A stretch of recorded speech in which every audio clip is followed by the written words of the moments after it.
Welcome back to the Sports Rock Show. Sport Rock. We're going to shift gears and talk about professional football now. Cleveland don't know what that is, though. Well, that may be true to some extent. The NFC East right now is being led by the New York Football Giants, who are 6-4. Dallas behind them at 4-5. Philly having a crappy year at 3-6 on a 4-game losing streak, and I love every minute of it. NFC West right now, San Francisco's leading at 6-2-1. Yes, one. There's a tie.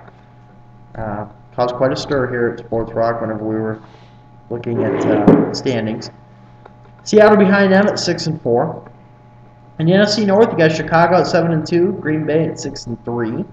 The NFC South, Atlanta 8-1, and then they're running away with things. Tampa right behind them, not really right behind them, 3 games behind at 5-4. The AFC East, you got New England at 6-3, and they're also running away with it. New England behind them at 4-5. AFC West, Denver at 6-3, San Diego at 4-5. AFC North, Baltimore Ravens at 7-2, Pittsburgh at 6-3, and the AFC South, Houston 8-1, Indy 6-3. Real quick, thoughts now that we've a little over halfway point. Well, I would say in the AFC that the Texans certainly look like the best team Yes. in the AFC. Maybe in the NFL, that's difficult to say. The Ravens surprisingly doing okay without Ray, though he still maintains he's going to come back before it's all said and done. The Steelers just took a big hit last night on Roethlisberger. You know, if he's out for an extended period of time. Their next 3 games, 2 of them are against Baltimore, 1 against Cleveland sandwiched in there. So it could be tough on the Steelers. Denver looking pretty solid with the miracle worker out there, Peyton Manning, the sheriff. The NFC, I see the NFC. The Giants are doing what the Giants do, and that is win. Then hit a lull where they lose 2 or 3 in a row, 3 out of 4, and then all of a sudden December comes around and here they come. They look like they could be headed that way. We'll see. The Bears. That defense is top notch. Much like the 49ers. The Bears and 49ers are very similar to each other. They both play tough defense. Their offense is okay. They both have quarterbacks who are okay. Sometimes they play real good, sometimes they don't play as good. Solid running games in Forte and Gore. Receivers, both receiving core are pretty similar. Though the 49ers don't quite have the stud that Brandon Marshall can be. But I would say the Texans look like the cream of the crop at this point in the AFC. And the NFC still wide open. I don't think there's a team in the NFC that's, other than I know Atlanta's 8-1. I just have not bought into Atlanta yet. I just haven't. When it comes down the stretch, is Atlanta going to be strong enough defensively? They're going to need home field advantage, I think, because if they play outside, I think they could have troubles. And I'm not counting out the Packers yet by any stretch. I mean, they know how to play. They know how to win. James? So it's wide. It looks a little bit more clear cut maybe in the AFC, though. There's a lot of good teams in the AFC. I don't count New England out. In the NFC, there's a lot of good teams in the NFC that flip a coin week to week. James? Well, I'm going to go with the NFC right off the bat. And the last team that Doug mentioned is a team that I'm going to tell you right now has a really good shot at it. Is the Green Bay Packers. A lot of veteran players on that team. They know how to get things done, and I think they will. Come the end of the season, they'll get it done. I'm not saying they'll be the champions, but I think they have a chance to get it done. Other than that, yeah, it's a mess. Other than that, Cowboys. Everyone thought, oh, Super Bowl type team. But what you're going to get with them, Giants, never count them out either. I agree with that because they seem to have this. This is their forte. Win a few games, lose a few games, get in, about to skin in their teeth, and next thing you know, they're winning the championship. Yep. AFC, right now, I agree. I think the cream of the crop right now in the AFC has to be the Houston Texans. They went into Chicago and they beat the Bears. And the Bears are a very tough team. And they went in and beat them. Other than that, it is wide open. I will put my kudos and put my hat in the ring as far as a man by the name of Peyton Manning. And I hate the Denver Broncos, but I'm telling you something right now. If they can continue on the road they're on right now, they have a legitimate shot also. Other than that, everything is wide open. You have your standbys. You have your New England Patriots, which are your standards that usually get in there, but maybe not now. A little long one too. Pittsburgh Steelers get a long one too. And the Pittsburgh Steelers without Ben Roethlisberger, as Doug mentioned, they got problems. My dark horse of all this is the Cleveland Browns.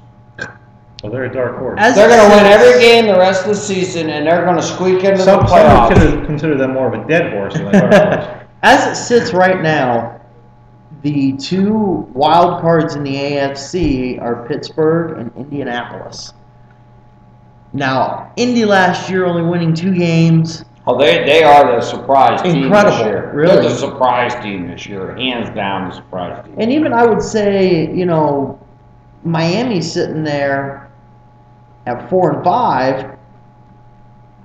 Nobody saw that coming really either. I mean, No, they didn't, and you know, if we're going to talk about the Browns, then I would expand more on a couple of things that you mentioned. well, I completely agree with your analysis as far as Houston being the team in the AFC, I was impressed with the way the Texans played Monday night, or Sunday night, I think they're back, against the Bears. That game was played in crappy conditions, a real slobber knocker. That's a good Bears team, too. And the Bears played great defense. Yep. And the Texans played solid defense, and I mean, they bashed each other around, and the Texans came out on top. And maybe a year ago, the Texans wouldn't have come out on top. Right. I agree, they would not have. I don't think they would have. Right now, they're probably in the AFC. They're probably the. But we all know these teams. I mean, you know, we're a little over halfway. We all know these teams are an injury or two away, especially to the quarterback position. Yes. You know. And Houston ran into that last year. Exactly. So, twice. And exactly. But they still prevailed, and even though they had 2 quarterback injuries last year, they still managed to be respectable at the end of the well, year. they beat Cincinnati in the first round. Yeah, they managed to be respectable. So, that was TJ Yates. Yeah. They managed to be respectable. So, But if you play solid defense like they do and a running game like they have, you know, you can go a long ways with that, even with an average quarterback. Yeah. So. Okay, so who are we saying then? AFC, NFC. Well, if you let me get to it, I'll tell you. All right, you do that, my man. Houston in the AFC, even though I really like I don't like Baltimore, but I think Baltimore has a really good team, I should say. And you can't count out New England, and I'm not going to count out New England, nor will I count out Peyton Manning. But I think that Houston, barring injuries, is the standout at this point. The NFC, it's tough. The Bears are playing really good, and their defense is incredibly strong. But Chicago always finds a way to just kind of fall apart. They ride how Cutler will play. Yes. If Cutler has a solid game, they're in pretty good shape. And I agree with if Doug. If he underperforms, they should be beaten. Yeah. I agree with Doug. For some reason, I don't see Atlanta. I see them their record being much better than they are. I don't think Michael Turner is as great of a back as people like to think he is. They've got a really, really, really good receiving core, though. And they've got a pretty decent defense. So, but I want to see Chicago or San Francisco pull it out. But right now, I don't really know who to call in the NFC. I really don't. I think Atlanta needs to continue to win and have home field. Yes. If Atlanta is forced to finish second or third, which would still take a couple of losses, right. And of course the 49ers and Bears would have to continue to win in order to have home field. But if the Falcons have to go into Chicago or into San Francisco in order to win the NFC Championship, I don't think they'll do it. All right, moving along, the Cleveland Browns sitting at 2-7 right now. You've got Dallas this week, Pittsburgh the week after. Remaining on the schedule is obviously Dallas. You play Pittsburgh twice, Kansas City, Denver, Oakland, and Washington. Some very winnable games left on the schedule for the Browns. I'm going to ask this first and foremost. What, if anything, does Pat Shurmur have to do to keep his job, or is he pretty much lame duck right now? Well, I think he has to win, obviously. There we go. WIN. Well, I understand that, but How many and who does he have to beat? Well, I think he has to win as many games as he possibly can. I don't care. I don't think it matters who he beats. Obviously, it would be nice to win. He's already played Cincinnati twice and Baltimore twice, so the only other divisional foe he has to beat is Pittsburgh. Which, could they beat Pittsburgh? I don't know. They could beat Pittsburgh maybe once. I don't know. But I don't think Pat Shermer will survive. If he runs the table, probably. Well, yeah, they go 9-7 if you ran the table. People would be erecting statues. But this team's not going to run the table. Hell no. But they have to win. Certainly, they have to win games that they are favored to win, or on paper, should beat Kansas City. Should beat Oakland. Should beat Washington. That's 3. So that put him at 5-11. Yeah, and that's standard procedure in Cleveland, and that's not good enough. No, that's by no means is that good enough. What I would say after you mentioned Miami and Indianapolis earlier, what I will say puts Pat Shermer, to me, at a disadvantage is the fact is going into this season, Miami, Indianapolis, Tampa Bay, these teams were all picked to be cellar dwellers. Arizona. And they've won football games. Some of them have, in Indianapolis' case, they're in the playoffs if the season ended today. Pat Shermer hasn't resonated to his football team winning games that one either should have, could have, and they didn't. That's, to me, that makes a difference. When I look at these other teams that hired, Tampa Bay hires Greg Schiano out of college. Indianapolis is a little different story. Right now, they're riding a lot of emotion from their head coach. And probably a soft schedule. They have not played the Texans yet. Right. They still have to play them twice, so we'll see how they stack up against the Texans. Miami, to some degree, they're winning with a they're 4-5, which is better than 2-7. They're doing with a rookie quarterback, just like Cleveland is, and a rookie head coach. So what some of these teams that we're seeing doing some of them are being kind of successful with first-year head coaches. Some of them with rookie quarterbacks. Miami, Indianapolis. Both have rookie quarterbacks. Look at what Seattle has done. Seattle, Russell Wilson. Yeah, they're doing it with a quarterback that was drafted in the 5th round or 6th round, whatever he was. Those teams are winning games. I don't know how they're doing it, what kind of recipe they're doing it with. Maybe it's a little bit of luck, but they're putting wins on the board. Pat Shermer is not. And if I have to gauge him by Greg Schiano and what Indianapolis is doing and what they're done in Miami, what they've done in Seattle, he doesn't get a passing grade. Well, Indianapolis has done it with a whole lot of luck. Yeah. Andrew. And that is his name, luck. My opinion on this is Pat Shermer's here. Here it comes. Head chopped off. Done deal. I think the Browns, second year here. I think the Head Browns chopped off. absolutely have to win. I think they have to win 7 games. Not only do they have to win 7 games, I think at least one of those wins has to be against Pittsburgh. They've got to beat Pittsburgh. Even if they win 7 games, but he loses to Pittsburgh twice, that means he's running the table against KC, Denver, Oakland, Washington, and Dallas. I don't think that gets it. I think he's got to beat Pittsburgh at least once. If he beats Pittsburgh twice, I think he can get by with only winning 6 games. How do you get to the playoffs? My question to you, Chris. How do you get to the playoffs? That doesn't matter. You have to beat your division foes in order to get to the playoffs. So far, we've beaten Cincinnati once. We've beaten Baltimore 0. We haven't played Pittsburgh yet. So but over the course of his tenure here, he's won 1 division game in the last 2 years. If his record here is terrible, it's disgusting. Right. It's now he has blind dogs and women. Well, at this point, he would have to win out every game the rest of the season to keep his job, and even then, that might be up in the air to even do that for him. Well, if he won out, he'd keep it. I don't know about that. Oh, he is too.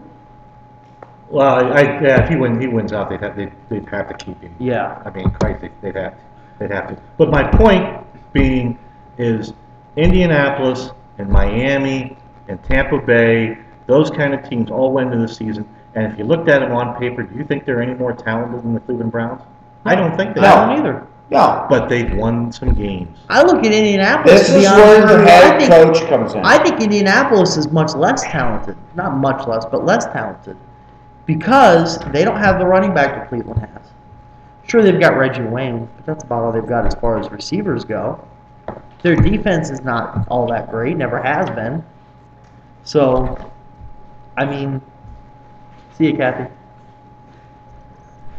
So, personally, to see Indianapolis being that much better than Cleveland, the talent does not justify That's difference in record. So I think you have the whole to turn point the of the coaching. Pat Shermer argument is the other teams that are as marginal of talent as Cleveland Win. are 4 and 5 or They 5 win. and 3 or whatever. They They're win. winning some games, They and Cleveland's win. 2 and 7, and you're seeing the same mistakes over. And the thing about Pat Shermer is, you never see him getting them fired up. You never see him giving monster speeches before the game. Even after the game, when they win, he's, this is something to be proud of, blah, blah, blah. No, go out there and freaking rally him up. I mean, I want to slaughter he him doesn't after, do man. that. He doesn't understand, I think. Bill Cowher. Well, I don't think that Pat Shermer understands, first of all, the passion that Browns fans have. And much like Mike Holmgren, I don't think understood it, and I don't think Mike Holmgren also understood what he was getting into whenever he got into it.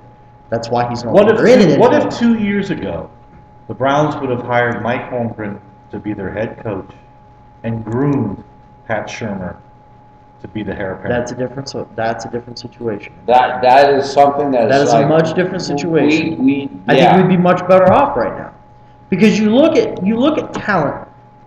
It's one thing that you can draft talent, but you still have to develop it. You got to coach them up. You've got to coach them. That doesn't happen in Cleveland. You're seeing freaking first rounders not pan out in Cleveland. Why is that? Coaching. I personally feel a lot of that falls on Well, wait a their minute. shoulders. I'm going to dispute this one. No, real quick. Let me finish this. You see a lot of other teams take guys that nobody's ever heard of. Pittsburgh is a perfect example. Take guys that nobody's ever heard of, 4th round picks, 3rd round picks, 5th round picks, and turn them into, if not Pro Bowlers, perennial starters that are more than adequate enough to win. When it You comes don't time see to that play, in Cleveland. but You the don't thing see is, it. the thing is, going through this whole ordeal since we've come back to Cleveland. First Right. of all, we've been put under the gun from day one whenever they brought this organization back. Yeah, but that was 12 years ago. Okay. I'm sick of hearing that. But from here's something else you're gonna get sick of hearing too. Then, is the fact is they've never put the right people in the right positions to do the job. And right now, You're right about we that. do not have the right people in the position to do the job. Well, I think We do have an owner. We have an owner now that knows football. He knows football. Right. He knows football. He knows who he needs to get in here to get the. You don't necessarily have to have it. Look how many #1 picks that we picked that were duds Oh yeah. that aren't even in the NFL anymore. And some of that, I will say, is just poor talent scouting and poor decisions by general managers. But I also think Well, it's I also think it's piss poor coaching in some instances. We bring guys in here with the talent to become solid players in the NFL, and they just don't do it. Well, we do a poor job of coaching them up during the week, and then we do a poor Yeah. job of managing that talent on Sunday. Absolutely. Game planning has been Absolutely. pathetic. Absolutely. Pathetic. Well, that's another reason why Pat Shermer will not be here next year. Agreed. That's another reason he will not be here, because he don't know how to do it. Not now, anyway. I completely And the sad agree. thing would be is like he would be another Bill Belichick. Like that would suck because he goes somewhere else and wins championships. But I don't see think that's that even with the case. Patrick. Not Because here. even Bill Belichick, his last year or two in Cleveland, he was fairly successful. I don't see that with Pat And he at Shermer. least showed signs of becoming a good coach. Plus, he had a staff that was incredible. Most of that staff has gone on to become head coaches, either at the NFL or big colleges, GMs, presidents. There's quite incredible amount of quite a few talent. people on the Belichick tree.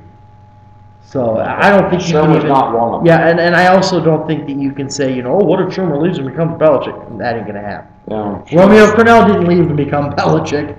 Neither will Pat Shermer. No, but trust speaking me. of Romeo Cornell, He probably won't be. when will a football team realize that Brian Dable was not an offensive coordinator? Fired in Cleveland, fired in Miami, now he's at Kansas City, and they're Gonna be fired there. They're a mess. Yep. What to take? All right, that'll do it for this segment of Sports Rocks. Barack.